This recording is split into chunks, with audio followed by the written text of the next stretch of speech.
Okay, continuing on with the book of Matthew, chapter 6. We're starting from verse 16.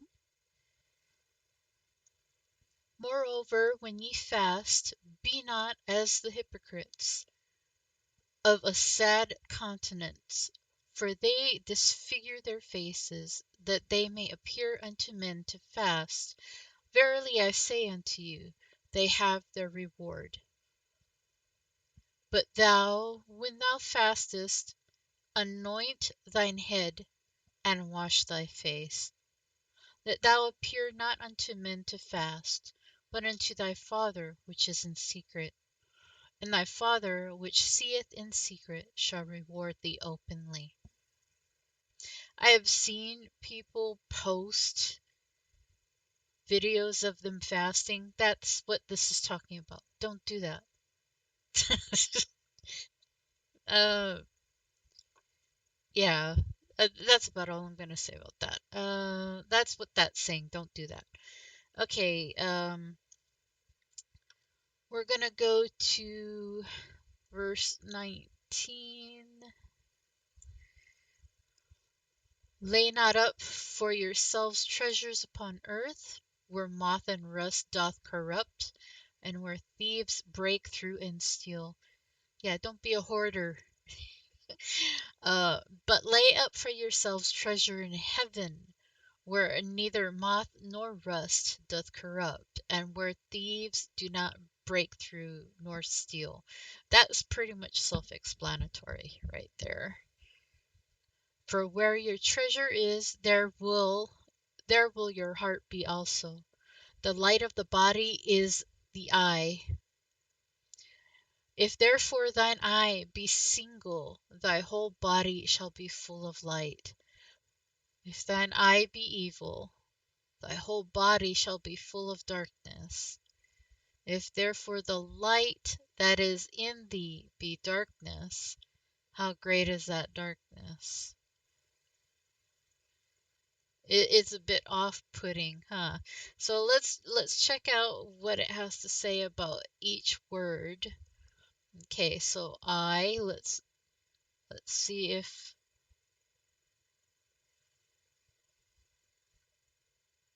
there's another repeat. Okay. Okay. So let's look at the word I and make sure that's what it's actually talking about. The I, meta, the eye of the mind, the faculty of knowing.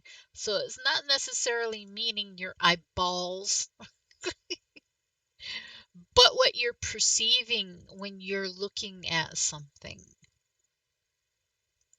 Okay, your perception of things.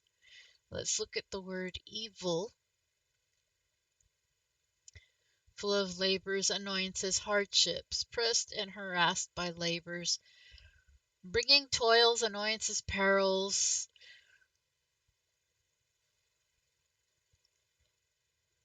bad or bad nature conditions. Okay, so again, things that you're looking at, that you're perceiving, if you're not acknowledging that those things are bad, but more like entertaining to you, that's where this falls in. That's like a perfect example. When I first started using X, formerly known as Twitter, well, not first started using, but started using it again after Elon Musk had purchased it, there were a lot of violent videos popping up on my recommended as soon as I would log in. Nothing but people beating each other up. There was no context, there was no freedom of speech. It was just people going at it with each other for who knows why. And that upset me, okay? Versus how many likes, over 2,000 likes for some of these videos. Okay, so that's what it's talking about. It's talking about people. who would rather who despise something like that versus people who think it's funny and fun to watch. That's what it's talking about. Okay, let's see. We left off at darkness. Okay, so we're going to the last one for this particular one. No man can serve two masters, for either he will hate the one and love the other, or else he will hold to the one and despise the other. You cannot serve God and mammon. In other words, this is talking about lukewarm people or double-minded people. People are like, I love God, I love Jesus, I believe Jesus is king, but they're doing all the things that Jesus told us not to do, or they're refusing to do all the things Jesus told us to do. And they're trying to justify why they're still doing those things or why they're not doing those things. That's this right here. You're still in your flesh. You're still into the worldly things. You're still trying to please yourself. You're going to eventually wind up saying, well, God's not real. Forgive me, Lord. Or Jesus is a lie. Because those people would rather want to do their own things or they want to make up their own religion. Jesus is love. God is love. But love comes with consequences. Love comes with discipline. It's not just, oh, yes, I love you here. Have all the Big Macs you want. And if you die, I'll still love you. It wasn't your fault. I loved you. I gave you all those Big Macs. Can't you see I love you? You see where I'm going at here? Um, so yeah, with love comes discipline. And people may not understand his way of disciplining. No one is ever going to understand.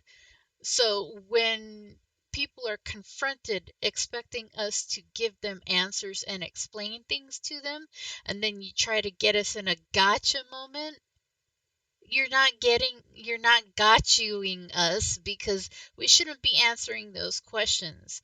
That's our fault for trying to answer those questions. We don't fully 100% understand. We don't have all the answers. We should just be giving you the message and telling you here's where it says in the Bible. Feel free to read it. If you don't like it, move on. Walk away.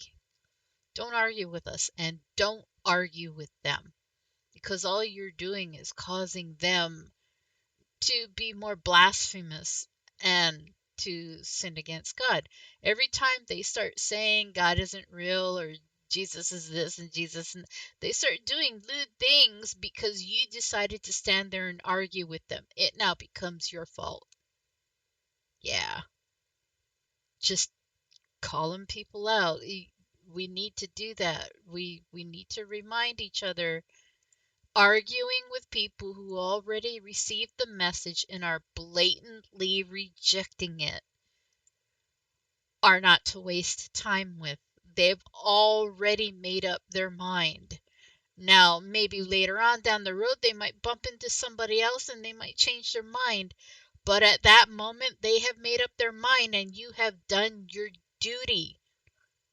It's time for you to walk away. There's nothing wrong with you walking away. They may tease you, make fun of you, but that's the whole point. The whole point is we're supposed to be humbled, even if we're shamed.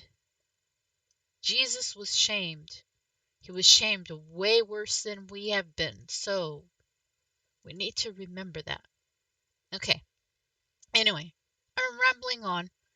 We're going to continue on with Matthew chapter 6, verse 25 in the next video. And if I have been wrong in any way, may the Lord correct me. Feel free to um, post anything you've noticed within the scriptures that you'd like to talk about. I'd welcome that. With that being said, God bless.